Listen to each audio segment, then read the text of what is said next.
স্বাধীনতা দিবসে বেনজির মুহূর্তের সাক্ষী থাকলো তৃণমূল কংগ্রেসের মেট্রোপলিটন কার্যালয়।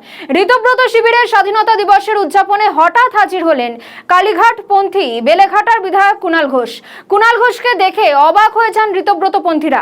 তবে কুণালের সারপ্রাইজ ভিজিটে অনুষ্ঠানের এক মুহূর্তের জন্য ব্যাঘাত ঘটেনি, বরং ঋতব্রত শিবিরের স্বাধীনতা উদযাপনের মিশে গিয়ে শহীদ বেদিতে পুষ্প অর্পণ করেন বেলেঘাটার বিধায়ক কুণাল ঘোষ।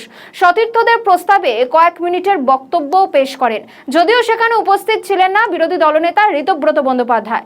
জানা গিয়েছে ঋতব্রত বন্দ্যোপাধ্যায় তখন উপস্থিত ছিলেন রেড রোডের অনুষ্ঠানে। সেই ছবি আপনারা দেখতে পাচ্ছেন। একেবারে ঋতব্রতপন্থী স্বাধীনতা উদযাপনে হাজির কুণাল ঘোষ এবং দোলা সেনরা। সেখানে বৈষ্ণব চট্টোপাধ্যায় উপস্থিত রয়েছেন, পাশাপাশি চন্দ্রিমা ভট্টাচার্য অর্থাৎ ঋতব্রত তৃণমূলের একেবারে চন্দ্রিমা ভট্টাচার্য থেকে শুরু করে নব্য তৃণমূলের একাধিক জন বিধায়ক সেখানে উপস্থিত ছিলেন। কিন্তু সেইখানে হঠাৎই গিয়ে হাজির হন কুণাল ঘোষ। আর কুণাল ঘোষকে দেখে রীতিমতন অবাক হয়ে যান। পাশাপাশি পুরনো সতীর্থদের কথা রেখে তিনি বক্তৃতাও পেশ করেছেন।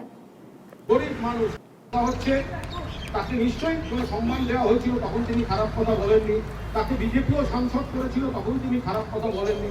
কিন্তু নেতাজি সুভাষচন্দ্র বসুকে যে পরিমাণে অপমান তিনি করেছেন, তাকে শুধুমাত্র লোক দেখানো, ক্ষমা চাওয়া বা একটা এফআইআর করা নয়, তাকে গ্রেফতার করতে হবে, তাকে সাংসদ পদ খারিজ করতে হবে।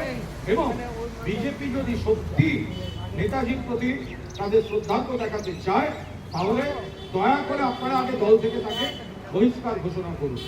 স্বাধীনতা দেশের, আমরা এখন খুব চাপে আছি। দেশ স্বাধীন, আমরা গর্বিত, স্বাধীন ভারতের আমরা নাগরিক।